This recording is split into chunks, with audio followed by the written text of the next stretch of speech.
வாங்க ஒரு சிம்பிளான விஷயத்த பார்க்கலாம். வாங்க, இன்னைக்கு நாம பங்கு சந்தையில நடந்த ஒரே ஒரு நாள் ஆட்டத்தை அப்படியே பிரிச்சு மேய போறோம். ஒரு நாள் முழுக்க நடந்த அந்த ஏற்ற இறக்கங்களை ஒரு கதை மாதிரி ஸ்டெப் பை ஸ்டெப்பா புரிஞ்சுக்கலாம். சரி, வாங்க முழுசா உள்ள போலாம். நிஜமாவே அன்னைக்கு மார்க்கெட்டை பார்த்தவங்களுக்கு இது எவ்வளவு உண்மைன்னு நல்லாவே தெரியும். ஒரு நிமிஷம் பார்த்தா மேல, அடுத்த நிமிஷமே கீழேன்னு என்ன நடக்குதுன்னே கணிக்க முடியாத அளவுக்கு நகர்வுகள். வாங்க, இந்த ரோலர் கோஸ்டர் பயணத்தோட ஒவ்வொரு வளையையும் நெளிவையும் நாம இப்ப சேர்ந்து பார்க்கலாம். இதுதாங்க நம்மளோட இன்னிய பயணத்துக்கான மேப். தொடக்கம், போராட்டம், திருப்புமுனை, அப்புறம் முடிவு. இந்த 4 முக்கியமான கட்டங்கள் வழியா தான் நாம போக போறோம். சந்தை எப்படி ஒரு கட்டத்திலிருந்து அடுத்த கட்டத்துக்கு போச்சுன்னு இது நமக்கு ரொம்ப தெளிவா காட்டிடும்.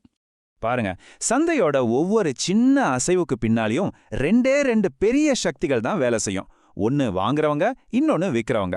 இந்த 2 சக்திகளையும் அன்னைக்கு சந்தைங்கிற போர்க்களத்துல எதிரெதிரா நின்ன 2 பெரிய படைகளா நம்ம கற்பனை பண்ணிக்கலாம். முதல்ல ரெசிஸ்டன்ஸ். சிம்பிளா சொல்லணும்னா, சந்தை மேல போக முயற்சி பண்ணும்போது போதும், இதுக்கு மேல போகாதுன்னு தடுக்கிற ஒரு பெரிய சுவர் மாதிரி இது. இந்த இடத்துல வாங்குறவங்கள விட விக்கிறவங்க ரொம்ப பலமா இருப்பாங்க. அதனால விலையால இந்த சுவரை தாண்டி போறது ரொம்பவே கஷ்டம். இப்போ சுவாரஸ்யமான விஷயம் என்னன்னா, நாம பேசின அந்த கண்ணுக்கு தெரியாத சுவருக்கு ஒரு நம்பர் இருக்கு, 24650.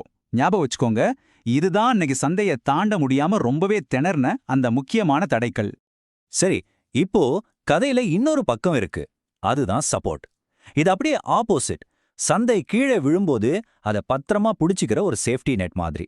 இந்த இடத்துல விக்கிறவங்களை விட வாங்குறவங்க பலமாகி விலையை இன்னும் சரியாம தடுத்து நிறுத்திடுவாங்க. அந்த போர்க்காலத்தோட மறுபக்கம்தான் இந்த நம்பர் 2450. இதுதான் அந்த பாதுகாப்பாரன் இருந்த இடம். அன்னைக்கு சந்தை பலமுறை இறங்கின போவும் இந்த இடம் ரொம்ப உறுதியா நின்னு சந்தையை தாங்கி பிடிச்சது. ஓகே, வாங்க இப்போ ஆட்டத்தோட மையப்பகுதிக்குள்ள போலாம். இந்த 24,550ங்கிற தரைக்கும் 24,650ங்கிற அந்த சுவருக்கும் நடுவுல நடந்த அந்த போட்டி அது எப்படி இருந்துச்சுன்னு இப்ப பார்க்கலாம்.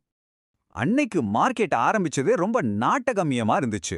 நிஃப்டி 50 சரியா இந்த 2 முக்கியமான லெவல்களுக்கு நடுவுல தான் ஓபன் ஆச்சு.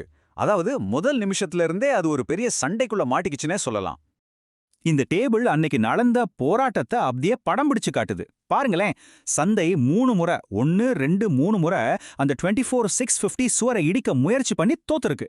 அதே சமயம் 4 முறை 24,550ங்கிற தரையில விழுந்து ஒவ்வொரு தடவையும் அங்கேருந்து எழுந்திருக்கு. இது ஒரு உண்மையான டக் ஆஃப் வார் போட்டி மாதிரி இருந்துச்சு. 3 முறை அந்த சுவரை இடிக்க முடியாம தோத்து போனதுக்கு அப்புறம் டென்ஷன் அதிகமாகுது. என்னதான் நடக்கும்? இந்த இழுபறி இப்படியே போகுமா, இல்ல ஏதாவது மேஜிக்கா நடக்குமா? அடுத்து நடந்தது தான் அன்னைக்கு நாளோட ஹைலைட்டே. ஆமாங்க, விடாமுயற்சி விஸ்வரூப வெற்றி. நாள் முழுக்க இருந்த அந்த தடைய உடைக்கிறதுக்கான 4வது முயற்சி கடைசியில ஜெயிச்சது. அந்த ஒரு நொடியில தான் ஆட்டமே தலைகீழா மாறுச்சு. நாள் முழுக்க சந்தைய ஒரு அடி கூட மேல போக விடாம தடுத்து நிறுத்தின அந்த பெரிய வலுவான சுவர் கடைசியில உடைஞ்சு நொறுங்குச்சு. வாங்குறவங்களோட சக்தி விக்கிறவங்களோட அழுத்தத்தை ஜெயிச்சது. இது ஒரு தீர்க்கமான வெற்றி. சோ இங்க நாம கவனிக்க வேண்டிய முக்கியமான விஷயம் என்னன்னா, அந்த தடை உடைந்ததும் சந்தையோட வேகம் பல மடங்கு அதிகமாச்சு.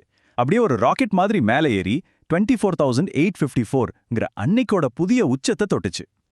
இந்த உச்சகட்ட போராட்டத்துக்கு அப்புறமா நிஃப்டி 50 நாள் முடிவுல 24,765.90ங்கிற புள்ளியில செட்டில் ஆச்சு. இது அன்னைக்கு நாள் முழுக்க வாங்கினவங்களோட ஆதிக்கத்தை அப்பட்டமா உறுதிப்படுத்துச்சு.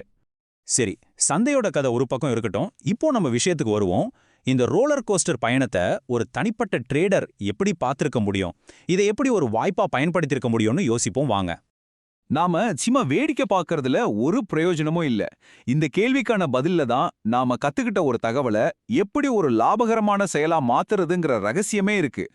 அன்னைக்கு சந்தையில இருந்த ஏற்ற இறக்கங்கள் ஸ்கேல்பிங்னு சொல்ற ஒரு ட்ரேடிங் ஸ்டைலுக்கு ரொம்பவே சாதகமா இருந்திருக்கு. அதாவது சந்தை ஒரு குறிப்பிட்ட ரேஞ்சுக்குள்ள மேலும் கீழும் போயிட்டு வரும்போது இந்த டெக்னிக்கை பயன்படுத்தி சின்னதா பல முறை லாபம் பார்க்க முடியும். வேகமான ஆட்டத்தை விரும்புறவங்களுக்கு இது ஒரு சூப்பரான வாய்ப்புன்னே சொல்லலாம். அன்னைக்கு கிடைச்ச வாய்ப்புகளை நம்ம இந்த 3 சிம்பிள் ஸ்டெப்ஸா பிரிக்கலாம். முதல் ஸ்டெப், அந்த 2455 மற்றும் 2465ங்கிற வரம்ப சரியா கண்டுபிடிக்கிறது. 2வது, சந்தை தரையிலிருந்து மேல எழும்பும் போதும் சுவத்துல இடிச்சு கீழே திரும்பும் போதும் வர்த்தகம் செய்யறது. கடைசியா, அந்த சுவர் உடைஞ்சதும் வர அந்த பெரிய மூமெண்ட்டை சரியா பிடிக்கிறது. சுருக்கமா சொல்லணும்னா இதுதாங்க அன்னைக்கு நாளோட முழுமையான கடை. மேலோட்டமா பார்க்கறதுக்கு ரொம்ப குழப்பமா தெரிஞ்ச ஒரு நாள் உண்மையில சப்போர்ட் மற்றும் ரெசிஸ்டன்ஸ்ங்கிற ரெண்டே கோடுகளுக்கு நடுவுல நடந்த ஒரு தெளிவான போராட்டம் தான். இந்த போராட்டத்தை புரிஞ்சுக்கிட்டாலே போதும், வாய்ப்புகளை ஈஸியா கண்டுபிடிச்சிடலாம். ஒவ்வொரு நாளும் சந்தை ஒரு புதிய போர்க்களத்தை உருவாக்குது.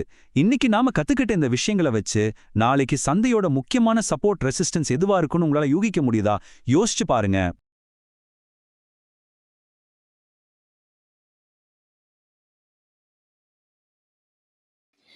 இந்த வீடியோ உங்களுக்கு பிடிச்சிருந்ததுன்னா லைக் பண்ணுங்கள், ஷேர் பண்ணுங்கள், சப்ஸ்கிரைப் பண்ணுங்கள். தேங்க்யூ ஃபார் வாட்சிங்.